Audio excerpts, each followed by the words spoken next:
Hello friend, मैं हूं मोहित कुमार और मेरी यूट्यूब चैनल सुमित टेलर में आपका स्वागत है। फ्रेंड, आज की वीडियो जो आर्म होल और शोल्डर की कितने इंच में कितना चार्ट होना चाहिए या कितना नंबर होना चाहिए, कितना रखना है हमको, उसी के बारे में हम जानकारी करेंगे। तो चलिए, आज की टॉपिक इसी पर है।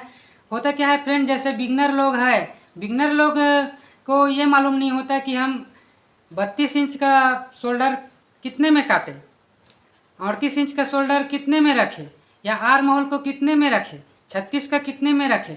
ये बहुत कंफ्यूज होता है वो लोग, और इसी कारण से शोल्डर का जो गिरने की समस्या है वो भी आते हैं। तो चलिए, मैं एक आपको चार्ट के माध्यम से बिल्कुल सटीक जानकारी बता देता हूं। तो चलिए, अगर आप मेरी वीडियो में नए हैं तो लाइक और सब्सक्राइब जरूर करें, अगर पहले से सब्सक्राइबर है तो इसके लिए धन्यवाद। तो चलिए, वीडियो बिना देरी किए जारी करते हैं। चलिए, वीडियो स्टार्ट कर लेते हैं। तो चलिए देखते हैं चेस्ट के अकॉर्डिंग हम शोल्डर की लंबाई कैसे लेंगे, गले की लंबाई कैसे लेंगे, गले की जो चौड़ाई है वो कैसे लेंगे, और आर्म होल की लंबाई कैसे लेंगे। तो यहाँ पे मेरा 28 इंच है, 28 इंच चेस्ट है, तो हमारा ये हो जाएगा। तो हमारा जो शोल्डर की लंबाई है वो 10.5 हो जाएगा। यहाँ पे ये देखिए 1555 इंच। उसके बाद जैसे हमारा चेस्ट 30 इंच आ रहा है तो उसका क्या हो जाएगा, 11 इंच हो जाएगा। देखिए, इसमें हर पॉइंट में एक एक दो पॉइंट बढ़ता है। इसमें 10.5 इंच था, इसमें 5 पॉइंट और बढ़ गया, तो ये हो जाएगा 11 इंच हो गया। उसके बाद देखते हैं 32 का जैसे हमारा चेस्ट है तो उसका शोल्डर की जो लंबाई है वो कितना आएगा, 12 इंच। ये देखिए, उसके बाद हमारा 34 का है तो 34 का कितना आएगा, 12.5 इंच आएगा, 12.5 इंच। इसमें मैं ये 2 डॉट लगा देता हूँ। हम हमारी टेलर की भाषा में इसको 12.5 इंच कहते हैं। आप चाहे तो इसमें 12 इंच .5 कर सकते हैं, इस तरीके से, जैसे 10.5 इंच है इस तरीक़े से। उसके बाद देखिए 36 इंच का, 36 इंच का क्या हो जाएगा, 13 इंच शोल्डर आएगा। उसके बाद हम आ जाते हैं 38 इंच पे। 38 इंच का भी हो जाएगा हमारा 13.5 इंच, और 40 इंच का हो जाएगा 14 इंच, और 42 का हो जाएगा 14.5 इंच। इसका मतलब भी 14.5 इंच होता है, और ऐसे भी कर दिए तो इसका मतलब भी 12.5 इंच होता है। इसका मैं जो फार्मूला है, 2 तरीका है बताने का, वही है। उसके बाद हम देख लेंगे गले की जो चौड़ाई है वो कितना लेना है। तो 28 अगर हमारा चेस्ट है तो उसमें क्या करेंगे, 3 इंच लेंगे, ये देखिए। उसके बाद हम 30 है तो इसमें 3.5 इंच ले लेंगे चौड़ाई। उसके बाद हम ले लेंगे इसमें 3.25 इंच, यानी कि 3.75 पॉइंट।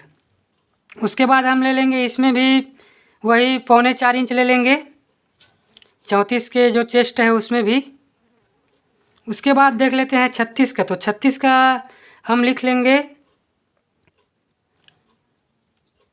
4 इंच कर लेंगे इसमें, और इसमें भी 4 इंच ले लेंगे, गले की चौड़ाई है वो।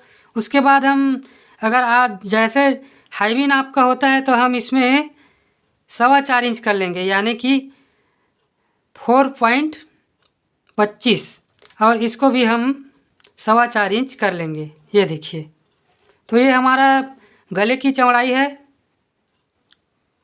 उसके बाद हम चेस्ट के अकॉर्डिंग ही हम गले की लंबाई भी ले लेंगे। तो गले की लंबाई के लिए यहाँ पे 28 है तो इसमें भी मैं 3 इंच ले रहा हूँ। उसके बाद और 3 इंच ले लेना है 30 में भी, और 32 में भी 3 इंच ले लेना है। उसके बाद हम 34 का आ जाएंगे तो 34 का हम इसमें 1/2 इंच और ऐड कर देंगे, यानी कि इसमें 3.5 इंच लेना है हमको। उसके बाद 36 का भी जो गले की जो लंबाई है वो मैं 3.5 इंच पे ही ले रहा हूँ। 38 का ले लेंगे तो 38 का हम जो गले की लंबाई है वो हो जाएगा हमारा 4 इंच।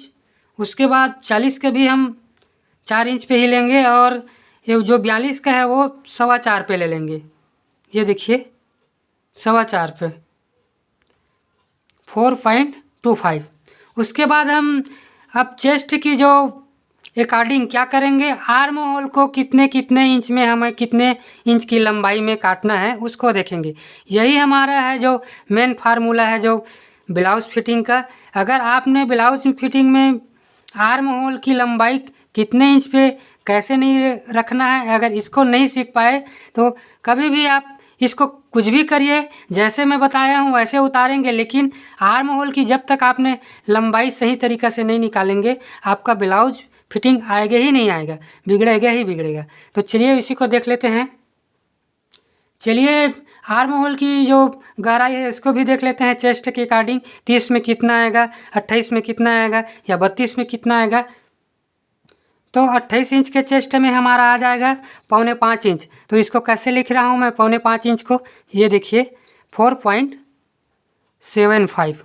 उसके बाद हम आ जाएंगे 30 पे, तो 30 का हो जाएगा हमारा आर्म होल की जो लंबाई है वो 5 इंच।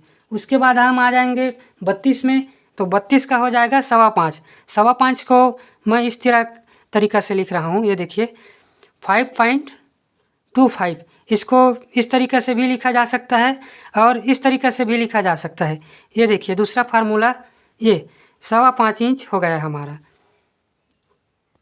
और जो मैं मेजरमेंट बता रहा हूँ वो सभी इंचेस में है, सेंटीमीटर में नहीं है, तो आप बिल्कुल इसका ध्यान रखिएगा। तो हमारा 34 का चेस्ट है तो इसका 5.5 इंच आ जाएगा, ये देखिए। उसके बाद हम आ जाएंगे 36 में, तो 36 का 5.25 यानी कि 5.75। उसके बाद हम आ जाएंगे 38 में, तो 38 का भी हमारा 6.25 इंच आएगा इसमें, 6.25 इंच यानी कि 6.25। और जैसे हम हाईवी नाप लेते हैं 40 और 42 का, तो इसमें हमारा 6.5 इंच लास्ट रहेगा आर्म होल की जो लंबाई है। तो मैं यहाँ पे 6.5 इंच लिख देता हूँ। इसमें भी 42 इंच अगर हाईवी नाप है तो इसमें भी 6.5 इंच आएगा। तो ये हमारा था, ये चार्ट है, इसी के माध्यम से अगर आप कटिंग करते हैं तो बिल्कुल परफेक्ट बैठेगी। और उसके बाद मैं आपको इसमें डेमो भी दिखाता हूँ, कैसे कटिंग करके आपको दिखाएंगे और किस तरीक़ा से ये इसका जो फिटिंग है वो बिल्कुल बरकरार रहेगा। और आपको मैं प्रैक्टिकल दिखाऊंगा इसी में, तो आपको और परफेक्ट समझ आएगा। तो चलिए डेमो को भी देख लेते हैं। चलिए हमने जो चार्ट तैयार किए थे उसी में और एक प्रैक्टिकल करके देखते हैं ताकि आपको और अच्छे से समझ आ सके। तो मैंने यहाँ पे एक चार्ट पेपर ले रखा है, इसी में हम डेमो करके देखेंगे जो चार्ट तैयार किया था उसके अकॉर्डिंग। तो चलिए सबसे पहले हम लंबाई देख लेते हैं। मान लो हम इसमें 13 इंच लगा रहे हैं लंबाई, तो ये हमारा हो जाएगा 14 इंच। ये देखिए यहाँ से हम 14 इंच ले लेंगे सीधे खींचने के लिए और 14 इंच ले लेंगे। लाइन को हम ड्रॉ कर लेंगे यहाँ से, ये देखिए इस तरीक़ा से। बहुत से लोगों के मन में ये कन्फ्यूज़न होता है कि शोल्डर किस तरीक़े से काटे या इसमें आर्म होल की जो लंबाई कैसे लें, तो उसी के बारे में चलो डिस्कस करते हैं और देख लेते हैं। सबसे पहले हम शोल्डर को नाप लेंगे। जो मैं शोल्डर की नाप बता रहा हूँ ये बोट नेक का अकॉर्डिंग है, आप इसको बिल्कुल ध्यान दीजिएगा। जैसे हमारा चेस्ट 30 इंच है तो हम यहाँ पे शोल्डर कितना लेंगे, 11 इंच लेंगे। तो कहाँ से लेंगे, ये देखिए यहाँ से हम 11 इंच ले लेंगे, यानी कि 11 के कितना हो जाएगा 5.5 इंच। तो यहाँ पे एक मार्क लगा देते हैं। उसके बाद एक मार्क और यहाँ लगा लेंगे शोल्डर को सीधा खींचने के लिए। ये देखिए हाँ, वैसे ही जैसे इसमें शोल्डर, जैसे यहाँ पे हमारा चेस्ट 32 है तो 32 का कितना हो जाएगा 12 इंच। तो यहाँ भी हाफ ले लेंगे। ऐसे जितने भी आप बढ़ाते जाओगे, जैसे 34 है 36 है तो उसका हाफ ही करना है इसमें, और कुछ नहीं करना है। जैसे ये 12.5 इंच हुआ है किसका 34 इंच का, तो यहाँ पे हम 6.25 ले लेंगे इस तरीक़े से। तो ये हमारा शोल्डर का नाप हो गया। उसके बाद हम देखिए क्या करना है हमको। और तो सबसे पहले हम ये शोल्डर की जो मार्किंग है उसको कर लेते हैं, उसके बाद आगे देखेंगे। तो ये हमारा शोल्डर का जो मार्किंग का काम था वो हो गया है। उसके बाद हम अब और इसमें जो तीसरे कॉलम में आ जाते हैं गले की चौड़ाई। तो गले की चौड़ाई कैसे लिखना है उसको भी देख लेते हैं। तो हमारा तीसरे कॉलम में जो गले की चौड़ाई है, जैसे मान लो 30 इंच है यहाँ पे चेस्ट, 11 हमने शोल्डर की लंबाई रखा। उसके गले की फैलाव कितना तक के हमारा आ सकता है, तो उसमें हम 3.5 इंच ले लेते हैं। चलिए 3.5 इंच ले लेते हैं। गले की जो फैलाव देते हैं इसको यहाँ से, ये देखिए यहाँ से नापना है। एक मार्किंग यहाँ लगा देना है और एक मार्किंग यहाँ लगा देना है सीधा खींचने के लिए। ये हमारा 30 इंच चेस्ट की अकॉर्डिंग जो गले की फैलाव है उसके लिए है। उसके बाद इसका गले की लंबाई देख लेते हैं। लंबाई कितना रखना है, बोट नेक के अकॉर्डिंग आपको बता रहा हूँ, हमेशा याद रखिएगा। ये बोट नेक के अकॉर्डिंग गले की जो फैलाव है उसका मेज़रमेंट है, आप हमेशा इस बात को रखिएगा। तो हम गले की भी चौड़ाई में हम एक मार्किंग लगा लेते हैं ऐसे। ये देखिए आपको मैं जो बता रहा हूँ ये बोट नेक अकॉर्डिंग की ही इंक्लूडिंग ही बता रहा हूँ। और इधर जैसे हमने यहाँ पे हमने 3 इंच रख लिया है, उसके बाद क्या करना है, यहाँ जो हमारा लंबाई है वो 3 इंच आएगा। जो गले की यहाँ से और यहाँ इसकी लंबाई है वो 3 इंच आएगा। तो चलिए 3 इंच हम लंबाई ले लेते हैं यहाँ से। ये देखिए मैं यहाँ पे एक मार्क लगा देता हूँ। उसके बाद हम इस गले को भी इस तरीक़े से डिब्बा का शेप बना लेंगे।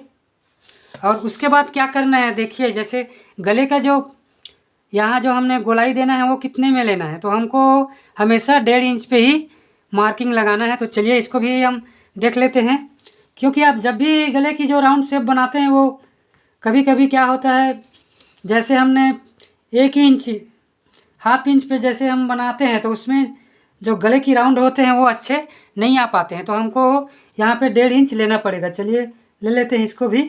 ये देखिए, तो चलिए जो हमारा 5वां कॉलम है वो हमारा आर्म होल की है। तो आर्म होल की क्या क्या है, देखिए 28 पे 4.25, 30 पे 5 इंच, 32 पे 5.25 इंच, 34 पे 5.5 इंच, 36 पे 5.25 इंच। तो इसी का मेज़रमेंट देखेंगे आर्म होल को अब कैसे निकालना है। तो मान लो मैं यहाँ पे 34 का निकाल रहा हूँ। 34 का कितने में है, 5.5 इंच में। तो इसका कैसे नाप लेना है आर्म होल के, उसको भी देख लें। तो चलिए 5.5 इंच हम ले लेते हैं 34 के अकॉर्डिंग आर्म होल की जो लंबाई है। ये देखिए मैं यहाँ पे मार्क लगा रहा हूँ। एक मार्क और लगा लेंगे सीधा खींचने के लिए। उसके बाद ही आप इसको सीधा मार्किंग करिए, ताकि जो मार्किंग के जो काम है वो सीधा आते हैं इससे, और जो हमारा आर्म होल की गहराई है वो भी अच्छा बैठते हैं। ये देखिए, इसके बाद हम क्या करेंगे और देखिए, तो देखिए हमारा जो आर्म होल की जो लंबाई था वो भी निकल गया। लेकिन अब इसमें किस टाइप के हम राउंड देंगे, यानी कि इसका जो गोलाई का शेप है कितने में देंगे, कितने इंच पे देंगे, क्या ये और डाउन हो सकता है बोट नेक के अकॉर्डिंग, या जैसे कि तैसे रखना है, तो उसी को देखते हैं। तो देखिए क्या होता है, जैसे हमने बोट नेक बना रहा है तो इसमें हम यहाँ पे 1 इंच और इसमें डाउन कर देंगे। कैसे डाउन करेंगे, ये देखिए इस तरीक़े से। तो चलिए 1 इंच और ले लेते हैं यहाँ से। ये बोट नेक के अकॉर्डिंग अगर बनाते हैं हम तो इसमें 1 इंच डाउन करेंगे यहाँ से। उसके बाद हम यहाँ से ऐसे सीधा इसको मार्क लगा देते हैं। ये देखिए, और ये हमारा हो गया आर्म होल की राउंड। उसके बाद हम इसका राउंड कैसे बनाएंगे वो भी देख लीजिए। यहाँ से हम 1.5 इंच लेंगे, 1.5 इंच, और इसी को ऐसे राउंड बनाते हुए ले जाएंगे, तभी हमारा जो आर्म होल की राउंड है वो परफेक्ट बैठेगी। और जो पीछे की तरफ शोल्डर यानी कि जो सिकुड़न आता है आर्म होल में, झोल आते हैं जिसको हम झोल बोलते हैं पीछे की ब्लाउज में, उसका भी जो कारण होता है वो यही होता है। अगर हम इस तरीक़े से डाउन करके अंदर से इस तरीक़े से हम लेते हैं तो जो हमारा झोल की समस्या है आर्म होल में वो बिल्कुल परफेक्ट हो जाते हैं, ख़त्म हो जाते हैं, इसका कोई शिकायत नहीं होता है। उसके बाद हम देख लेंगे इसी में, जैसे अब हमें चेस्ट देखना है इसका, तो मैंने चेस्ट और कमर की और नाप निकालना है तो उसको भी निकाल लेते हैं।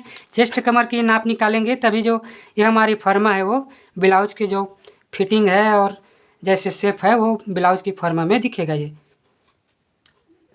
मान लो यहाँ मैं इसमें चेस्ट 34 का निकाल रहा हूँ, तो 34 का 1/4 हो जाएगा 8.5। कैसे 8.5 होगा, 34 का हाफ हो जाएगा 17 और 17 का 8.5। तो यहाँ पे मैं 1/2 इंच यहाँ से ले रहा हूँ। ये देखिए 8.5 इंच चेस्ट के लिए। उसके बाद सिलाई मार्जिन के लिए 1.5 इंच यहाँ से निकाल रहा हूँ, और इसका कमर को मैं यहाँ पे 30 इंच पे ले रहा हूँ। ये देखिए, तो इसका भी 1/4 हो जाएगा 7.5 इंच। इसका परफेक्ट नाप जो बैठता है 1/4 ही बैठता है, यानी कि जैसे हमारा कमर 30 इंच है तो उसमें हम 4 से भाग देंगे तो ये 7.5 आएगा, उसी को 1/4 कहते हैं।